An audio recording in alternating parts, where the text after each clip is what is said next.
না, সেটা তো 2021-এ আপনারাও দেখিয়েছেন, বিভিন্ন পঞ্চায়েত নির্বাচনে দেখিয়েছেন যে জোর করে সার্টিফিকেট কেড়ে নেওয়া, মেরে বের করে দেওয়া, এগুলো তো আপনাদের থেকেই শেখা সবার। আপনারা যদি ওদের প্রতি বলেন। আপনি যদি আমাদের বিরুদ্ধেই বলবেন আমার কাছে সময় নষ্ট করে এসছেন কেন, আমি মনে করি না আপনার কথা ঠিক। না।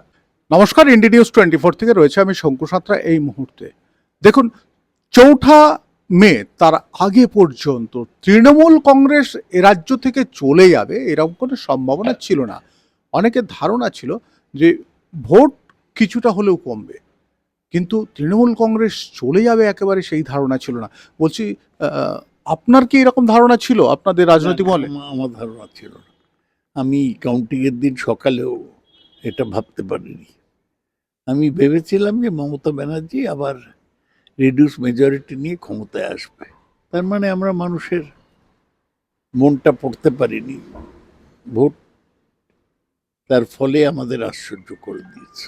মনটা পড়তে পারেননি, না আপনারা আর পড়ার চেষ্টা করেননি, ওভার কনফিডেন্স? আবার কি কথা, পড়ার চেষ্টা করে না এরম হয় নাকি? কোনো ওভার কনফিডেন্স নয়, করার কি থাকে, ভোট হয়ে যাবার পর লোকে এমনি স্পেকুলেট করে। দীর্ঘদিন ধরে আমরা একটা মানে জিনিস ফলো করছিলাম যে তৃণমূল কংগ্রেসকে মানুষ বন্ধুর থেকে বেশি ভয় করছে। সে আমি জানি না, এটা আপনাকে লুকিয়ে লুকিয়ে বলেছে কিনা আমি জানি না, আমায় কেউ বলেনি। আমাদের অনুভূতি, মানুষের সঙ্গে কথা বলে মানুষের কাছ থেকে তাদের মতামত। অনুভূতি হতে পারে, আমার ছিল না অনুভূতি। বলছি, আপনি তো বর্ষিয়ান একজন নেতা, তা এতদিন ধরে রাজনীতি করছেন, এই যে হার, মানে একেবারে আপনাদের যারা বড় বড় নেতা কিংবা মন্ত্রী ছিলেন, মুখ্যমন্ত্রী, তারাও হেরে গেলেন, এটার পিছনে কি কারণ মনে করছেন? না, একটা তো ইলেকশনটা ফেয়ার হয়েছে কিনা আমি জানি না, তার কারণ এসআইআর এ ঠিক মতো ভোটার লিস্ট তৈরি হয়েছে কিনা আমি জানি না, অনেক ভোটারের নাম বাদ গেছে। দুই, ইলেকশনটা পুরো সেন্ট্রাল ফোর্স করেছে, তারাই লোককে ঢুকতে দিয়েছে, তারাই চলতে দিয়েছে। আর কাউন্টিংয়ে তো অনেক জায়গায় শেষ পর্যন্ত আমাদের কাউন্টিং এজেন্টরা থাকতে পারেনি। না, সেটা তো 2021-এ আপনারাও দেখিয়েছেন, বিভিন্ন পঞ্চায়েত নির্বাচনে দেখিয়েছেন যে জোর করে সার্টিফিকেট কেড়ে নেওয়া, মেরে বের করে দেওয়া, এগুলো তো আপনাদের থেকেই শেখা সবার। আপনারা যদি ওদের প্রতি বলেন। আপনি যদি আমাদের বিরুদ্ধেই বলবেন আমার কাছে সময় নষ্ট করে এসছেন কেন, আমি মনে করি না আপনার কথা ঠিক। না স্যার, আমি আপনার বিরুদ্ধে বলতে আসিনি। বলছেন তো, এটা খুব সহনীয় নয়। আমি আপনার মত জানতে চাইছি।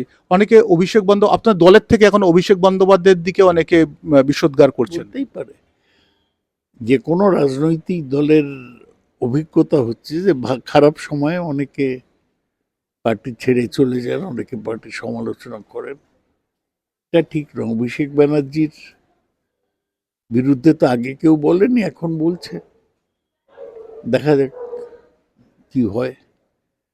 তবে একটা অ্যান্টি ইনকামবেন্সি ছিল, প্রতিষ্ঠান বিরোধিতা, আর একটা হিন্দু পোলারাইজেশন ছিল, হিন্দু মেরুকরণ। এই দুটো মিলে ইলেকশন কমিশনের পার্টিজান ব্যবহারের জন্য এই রেজাল্ট হয়েছে।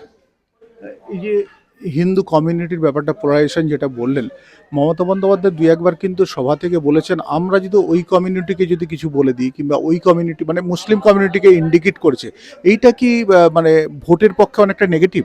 না না, এসবে একটা কি বললো তাতে কিছু আসে যায়, লোকের মনে একটা ধারণা তৈরি হয়, তাতে লোকেরা রিয়াকশন করে।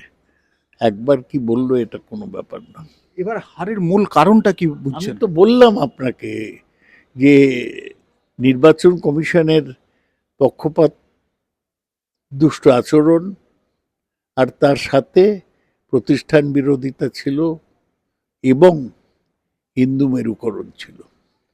আগামী দিনে তো তৃণমূল কংগ্রেসকে এগিয়ে নিয়ে যেতে হবে, তার জন্য আপনারা কি কি পদক্ষেপ নিচ্ছেন? প্ল্যান নিচ্ছি, এখনই মিডিয়াকে বলার সময় হয়নি, আমরা দেখছি আস্তে আস্তে। এখন আমাদের কর্মীদের ওপর আক্রমণ হচ্ছে, আমাদের পার্টি অফিস দখল হচ্ছে, আমাদের অনেক কর্মীদের এগেনস্টে কেস দেওয়া হচ্ছে, অনেককে মারা হচ্ছে। এগুলো আগে সামলে নিই, তারপর ভবিষ্যতের প্ল্যান নেব। একটা জিনিস দেখছি, কর্মীদেরকে ধরে নিয়ে যাওয়া হচ্ছে, মানে পরের দিন কিংবা তারপরের দিন জামিন হয়ে যাচ্ছে। হ্যাঁ, কেস তো সেরকম কিছু নেই, ওই জাস্ট ভয় দেখাবার জন্য ধরছে। এর মধ্যে কিছু নেই। অনেকের কাছ থেকে টাকা পাওয়া যাচ্ছে এক পাশে, আপনি কি মনে করেন যে টাকা পাওয়া গেলে পুলিশ অনেক কিছু নয়। হ্যাঁ। এই একটা দুটো কেস হয়েছে, টাকা পাওয়া গিয়েছে, ওই বাদুড়িয়াকার থেকে পাওয়া গিয়েছে। সুতরাং টাকা পাওয়া গেলে যদি কোনো কেস থাকে তার করবে। টাকা পাওয়া মানেই সে অপরাধ করেছে এরকম নয়, সে দেখা যাবে।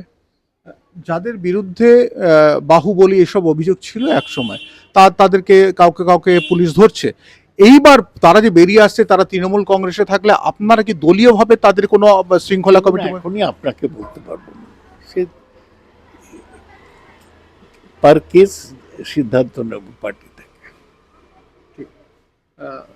আপনার দলের প্রতি আপনার কোনো অ্যাডভাইস? না, সবাই মিলে চলতে হবে। এইটা নিজেদের মধ্যে ঝগড়া করার সময় নয়। আর পার্টির নেতৃত্বকেও কর্মীদের মতামত নিয়ে চলতে হবে। পার্টির নেতৃত্বকে হ্যাঁ, এর আগে কি নেওয়া হয়নি? যতটা নেওয়া উচিত ছিল হয়তো নেওয়া হয়নি। অর্থাৎ সৌগতবাবু হচ্ছেন বর্ষিয়ান একজন নেতা এবং দীর্ঘদিনের এমপি। সহজে ওনার বিরুদ্ধে কিন্তু সেই রকমভাবে কাউকে কথা বলতে শোনা যায়নি, এবং উনি যখন বলেছেন ওনার সীমিত ভাষায় কিছু সমালোচনা করেছেন, দলে থেকেও করেছেন, কিংবা তিনি দলকে অনেক সময় অনেক সাবধান বাণীও পর্যন্ত দিয়েছেন। তবে তার সঙ্গে কথা বললাম, আরও কথা বলবো ভবিষ্যতে তৃণমূল কংগ্রেস কতটা এগোতে পারে কিংবা বিরোধী জায়গাটা কতটা ধরে রাখতে পারে, সেটাই দেখার। আমি শঙ্কর রয়েছি আপনাদের সঙ্গে, ইন্ডিয়া নিউজ 24, দেখতে থাকুন।